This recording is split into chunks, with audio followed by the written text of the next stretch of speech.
When I ask you what some of your most memorable games of all time are, you're probably thinking Red Dead Redemption 2, Witcher 3, Resident Evil 4, Undertale, GTA, or even Minecraft. Well, me personally, I have a much different answer. Cuphead, a game originally crafted by two brothers who lived at a Regina.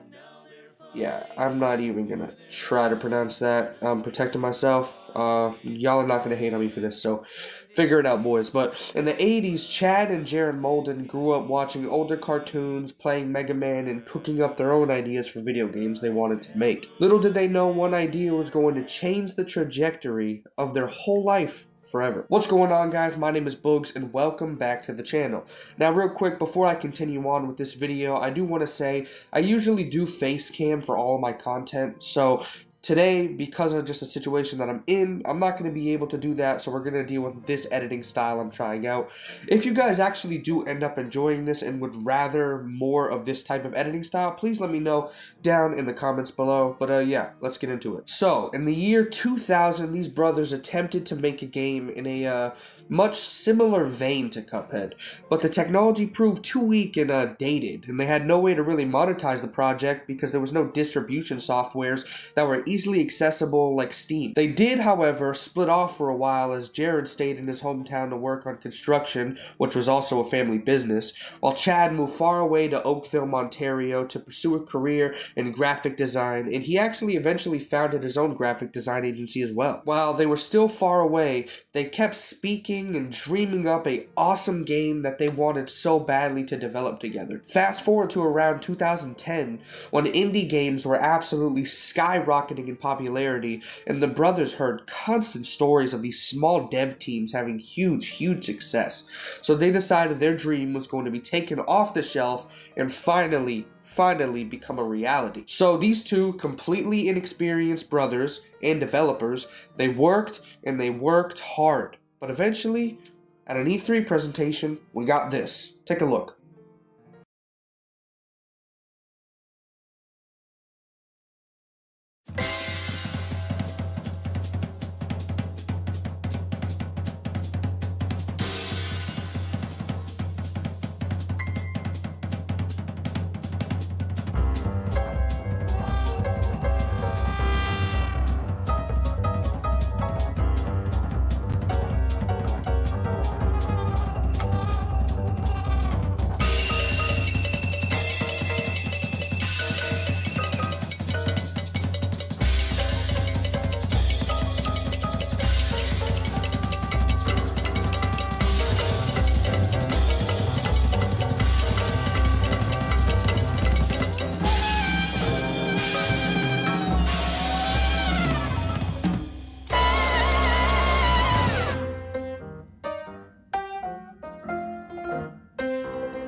Wow, just wow.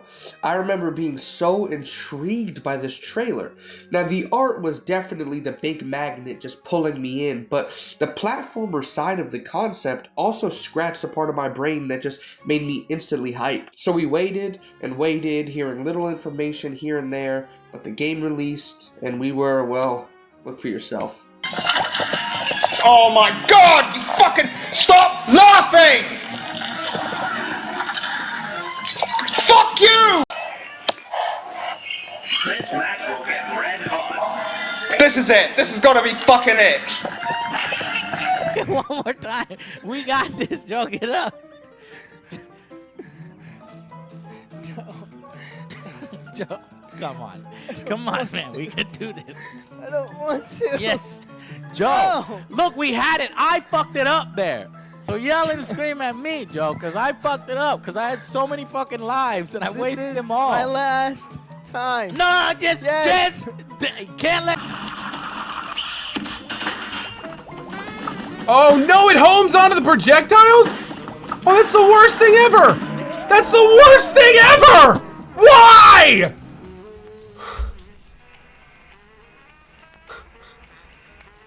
Why? What are you about? Final boss?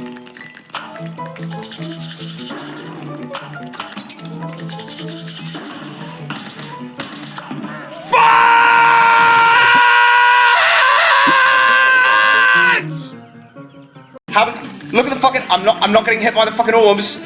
Oh god, this is the best I've ever fucking done. This is it. This is fucking it. I'm gonna use the superpower. I'm gonna risk it. I'm gonna fucking risk it. I avoided the flame with the superpower, and I landed on a fucking cloud. I know I can do this. I can fucking do this. I'm nearly fucking there. I've still got 3 fucking lives. I can do it. You fucking yes, I've got this. It's all over. It's all fucking over, baby. It's all fucking over. Yes, yes, I've got it. You're nearly fucking dead. I avoided it. Yes, come on, you fuck. Come on, you bastard. That is how to fucking do it. That is how to fucking do it! Yes! Yes! Yes! Finally! After hours and fucking hours, it's done! You bitch! Yeah, it was difficult to say the least, but nonetheless, it surpassed all of our expectations. It had insane and copious amounts of bosses and levels, content, and weapons to boot. So let's get into the Cuphead review. My Cuphead review 7 years later. So guys, I've broken this into 4 parts. Here are all the timestamps as well. We have combat, the world, the levels, and the bosses. Now for people saying that's not everything, I do cover everything, it's just some of these I kind of fuse. So if there's any part that you're like, wait, is he going to talk about the merchant or the coins? Trust me, I talk about it. I'm just, simpling this down, dumbing it down for you guys, okay? Just to make it simpler and know exactly what I'm going to be covering. So let's continue. Now real quick before I get into the combat, I probably should have addressed this. I am sick. Super sorry about the nasally voice. That's all I got right now, guys, so, yeah. Combat is probably the mechanic you deal with the most. Obviously, besides platforming. So, the combat is super well polished, it's fun, it's snappy, and it's very intuitive. You have a dash, a parry, and then whatever weapon you have equipped. The combat loop is basically keeping damage output on bosses at all times. So you're holding the shoot button while also trying to dodge incoming attacks and projectiles. You can also lock on with your weapon in a diagonal, vertical, or horizontal position. Now, other than your traditional shot, each weapon has an EX, which is a super move that you gain access to when you parry a boss, an enemy, or projectiles.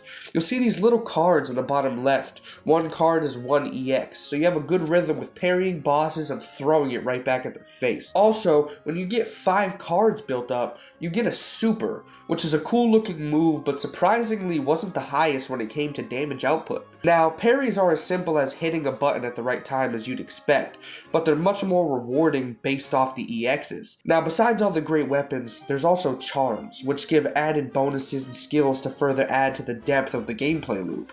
So one charm might make parries automatic, while another might give you an extra 2 HP. So it adds variety and player choice to the type of Cuphead they want to be. Now let's talk about the weapons. These weapons are super awesome and varied. Now to be honest with you, the part I found pretty interesting was some of these weapons were weird and strange as they weren't really clear on how they were supposed to be used. But a lot of long-time veterans to the game really realized some of these weird and strange weapons actually tended to be the best in the whole game, which was awesome and I was glad to see. You have weapons that are in shotgun style, pistol style, so you have a spread, which are these red kind of, big bullets that are meant for really close range and high damage output. While you have, your pea shooter, which is, far range and it's just, classic utility, works, gets the job done. You also have, chaser, which for the noobs and the trash players out there basically gives you aimbot, where you can just run around and not pay attention and just hit everything. And there's also crack shot, which is basically a better, more high skill chaser. There's charge shot, there's piercing ammunition, there's tons and tons of amazing and phenomenal weapons that, getting them, they all feel like, maybe this weapon would be better with another boss, maybe than the one I'm using. Every boss, most of the time, there's a good weapon for it. So that's the good part, is you can kind of get an idea on what weapons are best used for what bosses. So yeah, that's the combat loop. Constantly firing your weapon whilst also surviving and maneuvering correctly. The combat loop is a serious endurance test as well. I mean, they like to see how much you can focus on everything happening around you. With constant projectiles being thrown, enemies running across the screen, it can be so very hectic, but in my opinion, that's the beauty of it. When you get the muscle memory and the pattern recognition, you really start to feel your improvement as a player. The world, what can I say that hasn't already been said? It's beautiful just top to bottom. The art style really complements the theme of each world, with one world being a simplistic countryside, with that 30s art style, and the second world being a theme park, and the third being this cool city theme with a nice beach. Everything is so thought out, and the art style really makes you imagine, like, wow, this seems like this whole game is based off of an existing IP, because it's so thought out and creative, and everything is so consistent and fluid, and makes so much sense throughout the whole experience. Now, besides the look, how does it function? Well, it kind of functions like Mario, where you walk up through the world to different levels and bosses. As you beat and progress, the world will open up more and give you shortcuts or access to other bosses and levels.